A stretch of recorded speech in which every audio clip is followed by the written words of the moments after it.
Smart FM. Smart Career. Halo Smart Listener, kita ketemu lagi dalam perbincangan di Smart Inspiration, kanal Smart Career. Saya Uli Manalu dan kita akan ngobrol kali ini mengenai perjalanan karir dan juga perempuan. Narasumber kita kali ini seorang perempuan yang sudah memantapkan diri, ada pada ranah pendidik dan juga pada ranah psikolog. Kita sapa dulu yuk, ada Mbak Tari Sanjoyo. Hai Mbak Tari. Hai Mbak Uli, apa kabar? Baik banget. Terima kasih loh sudah diizinkan. Sudah diizinkan untuk men-setting ruang praktek ya. Ini ruang praktek ya Mbak Tari, kita ada di sini loh. Biasanya kalau duduk di sini bawaannya mau curhat nih. Oh. Iya sih, sebenarnya saya juga mau curhat, bukan mau wawancara. Oke. Terima kasih sekali lagi.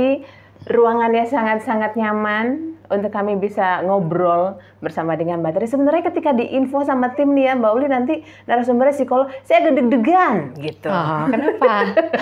Takut curhat jadinya, bukan wawancara ya.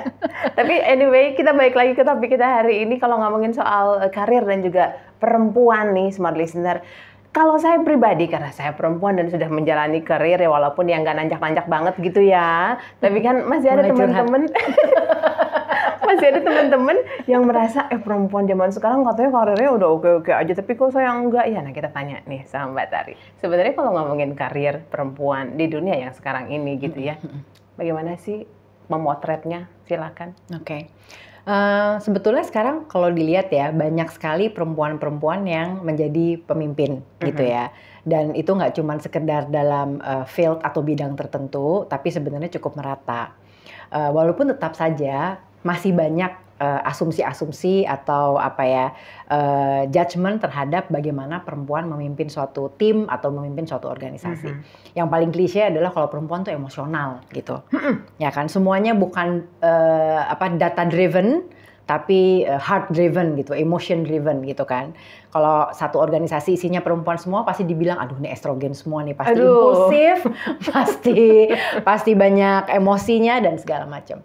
Itu mungkin ada benernya sih gitu ya, ada benernya, tapi kalau saya melihatnya adalah bagaimana kemudian hal itu ya, bahwa kita biasa punya guts, punya feeling, punya emosi terhadap sesuatu dalam mengambil keputusan, itu tuh sebetulnya bisa dilihat sebagai suatu kelebihan, sebagai suatu kekuatan gitu ya. Kadang-kadang nggak semuanya bisa dilihat by data gitu ya.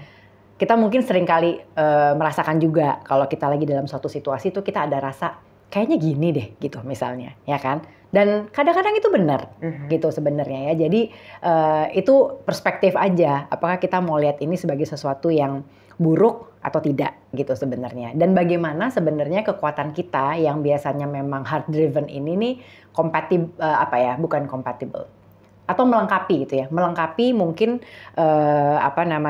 keputusan-keputusan yang diambil berdasarkan data gitu.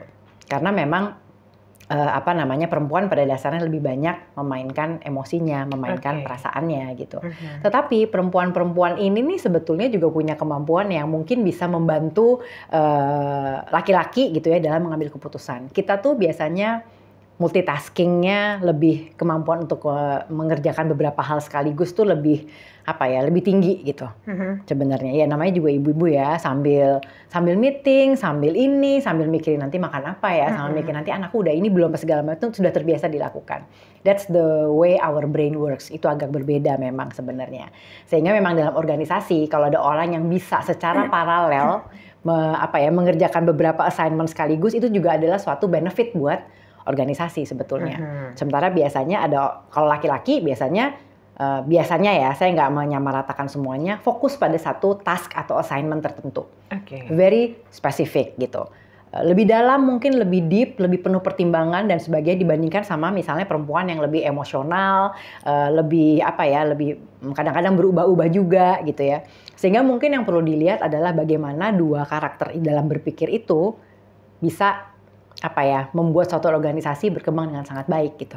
Karena cukup imbang gitu sebenarnya. Jadi seneng banget kalau ngelihat organisasi-organisasi yang timnya tuh imbang antara laki-laki dan perempuan. Itu pasti akan jauh lebih dinamis ya, dan jauh akan lebih lebih stabil juga gitu proses perkembangannya, proses inovasinya. Gitu. Oke. Dan kondisi sekarang sudah bisa kita bilang antara perempuan dan laki-laki dalam meniti karir sudah balance lah mereka. Gitu. Betul. Tapi memang mungkin itu masih timpang kalau dibandingkan dengan bagaimana role perempuan ini dalam keluarga. Kalau di karir mungkin sudah bisa diterima, tetapi kemudian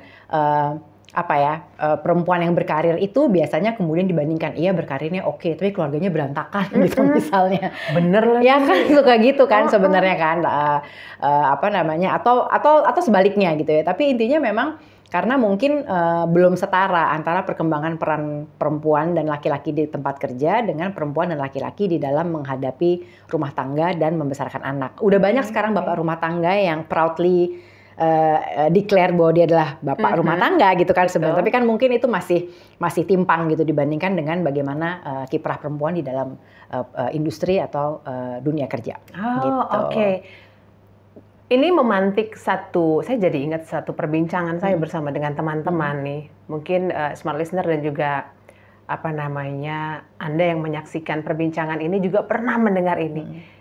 Mumpung teman kita yang narasumber saya ini psikolog, saya mau tanya sekalian. Mbak Tari ada yang bilang gini, perempuan-perempuan nggak sih mereka yang oke di karir, perempuan-perempuan yang oke di karir, rumah tangganya enggak gitu. Pernah dengar nggak Mbak? Aku sering. Bener ya? Sering. Tapi emang pada dasarnya ya, semua manusia tuh harus memilih ya. Prioritas kan nggak ada manusia super ya gitu. Mungkin kalau laki-laki jadinya kayaknya hebat karena percayalah pasti ada perempuan yang kemudian mengimbangi itu dengan menjalani mengurus rumah dan sebagainya gitu kan sebenarnya. Tapi kalau perempuan dia mau berkarir di bidangnya mungkin belum tentu pasangannya bersedia backup dia. Oke. Yap. Paham nggak Mbak? Paham. Ya kan? Itu tuh yang sekarang mungkin sekarang sudah mulai shifting paradigmanya. Ya, jadi kalau laki-lakinya punya karir bagus, itu tuh biasanya ya akan baik-baik saja karena yang di rumah perempuan juga akan menghandle the rest of it. Oke. Tapi kalau yang perempuan kerja, yang laki-laki belum tentu mau. Gitu. Atau dia punya karir sendiri. Sehingga mungkin pertanyaannya adalah support system semacam apa yang sudah dimiliki oleh perempuan itu sehingga tetap bisa berkarir, rumah tangga bagus, suaminya juga berkarir. Coba lihat, ada banyak nggak yang gitu? Pasti masih sedikit sih. Yes, betul sekali. Gitu, ya kan? Jadi itu sih sebenarnya memang situasi yang sempurna tidak selalu bisa kita miliki ya. Betul. Gitu. Oke, ya saya paham lah ya perempuan langsung ngangguk-ngangguk gitu kan ya. Tapi berarti kalau saya bilang, tadi kan pertanyaan saya di awal sebenarnya apa tantangan ketika perempuan berkarir? Tantangannya tidak hanya datang dari dunia karir itu sendiri, tetapi dari support sistemnya yang bisa membuat dia juga memiliki karir yang mantap. Dan dari diri sendiri. Oke. Based on my experience, yang paling susah adalah menghadapi rasa bersalah. Rasa bersalahku gitu terhadap aku oke nih di karir gitu ya, tapi aduh anakku gimana ya, aku juga nggak terlalu tahu nih anakku di sekolah gimana misalnya gitu. Atau terus gimana ya, aduh suamiku aku udah lama banget nih nggak dating sama suamiku misalnya gitu. Gitu ya, jadi kayak muncul rasa bersalah. Nah itu yang paling susah untuk dihadapi. Sehingga kalau di dunia kerja biasanya tuh dibilangnya gini, kalau perempuan soalnya susah fokus, ya gimana mau fokus? Ini rasa bersalahnya gede banget nih gitu kan misalnya. Belum nanti kalau di arisan, belum kalau dimarahin mertua, kamu sih sibuk terus, mateng deh gue langsung. Gitu kan, itu sih sebenarnya. Oke. Padahal kalau misalnya dalam situasi apapun si laki atau si perempuan yang sedang mengejar karir didukung dengan baik oleh pasangannya, semuanya akan baik-baik aja. Oke. Support system, rasa bersalah dari perempuan itu sendiri begitu ya. So, bagaimana kita bisa mengatasi itu, Mbak Tari? Apa yang perlu dilakukan langkah-langkah kecilnya kira-kira ketika kita sedang menghadapi udah berapa hari nggak nyapa si abang misalnya atau si adik, nggak nanya PR dia yang susah yang mana gara-gara lagi fokus sama itu nih pekerjaan di kantor gitu. Kalau saya ya mantranya adalah mencemaskan segala sesuatu pada waktunya. Jadi kalau saya lihat jaraknya masih ada sebulan, aku nggak usah cemasin sekarang. Aku lihat yang ada di depan mata dulu, gitu ya. Itu satu. Yang kedua adalah begitu kita ada rasa bersalah, itu adalah indikator bahwa ya saya harus berpaling sebentar dan tanya sama anak saya, "Are you okay? Kamu butuh bantuan aku nggak?" Gitu. Karena kalau ada indikator itu muncul, saya nggak mau rasa bersalah itu kemudian bertahan lama, karena itu akan mempengaruhi saya dalam pekerjaan gitu. Jadi begitu indikator itu muncul, rasa bersalah itu muncul, saya berarti diingetin sama semesta bahwa saya harus beralih ke apapun yang membuat saya merasa cemas seperti itu. Dan yang ketiga adalah checkpoint, ngobrol sama orang-orang ini, anak, sama suami, sama pasangan, kita ngobrol checkpoint gitu. Dan pertanyaan yang paling paling jarang kita tanyakan pada orang-orang di sekitar kita itu adalah, are you okay? Or do you need my help? Gitu. Oke. Itu mantra dari Mbak Tari yang bisa saya izin pakai juga ya. Cemas lah pada waktunya. Betul. Ntar aja kalau masih seminggu ya kan. Kenapa sekarang dipikirin? Agak susah tuh Bu, cemas lah pada waktunya gitu. Jadi Ya kan? itu masih lama, yang ini duluan yang dikejar gitu. Kadang lompat lagi ke sana, lompat lagi ke sini gitu. Kayak ini Thor untuk hari ini aku tidak baca sampai tadi sampai 3 jam sebelumnya baru saya baca. Oke, this is my time to focus on this one gitu. Oh, oke. Dibutuhkan kesabaran juga ya ternyata ya untuk menghadapi kewaswasan itu. Betul. Kadang-kadang mau selesai semua dalam waktu yang bersamaan, kelar, aman dunia. Nggak bisa Bu, harus memilih ya. Karena kalau semuanya dipikirin jadinya overthinking, sementara semua yang ada di hadapan kita malah kita nggak bisa pikirin dengan benar karena kita tanpa kita sadari kita mikirin yang masih jauh. Oke. Dengan semua kondisi dan saya boleh bilang hal spesial di diri seorang perempuan yang kita miliki begitu ya. Apa yang mau Mbak Tari sampaikan untuk para perempuan yang sekarang sedang mau kita karirnya keluarganya juga oke. Mungkin kita perlu punya waktu untuk berpikir kayak sebetulnya apa sih yang jadi tujuan hidup kita gitu. Saat ini atau jangka menengah atau jangka panjang, dan stick to it untuk pada periode tertentu gitu. Sehingga kita jadi bisa memilih-milih mana yang mau kita fokuskan saat ini gitu ya. Dan pada akhirnya kita bukan laki-laki atau perempuan, semua manusia nih kalau dari sisi psikologi ya. Pada akhirnya itu kan apa sih yang dicari makna hidup gitu. Ya kan? Ujungnya itu mau laki-laki kayak mau perempuan kayak gitu ya. Jadi kalau ternyata kita belajar bahwa rasa bersalah kita tuh ke keluarga terus gitu. Mungkin karir ini bukan yang tepat.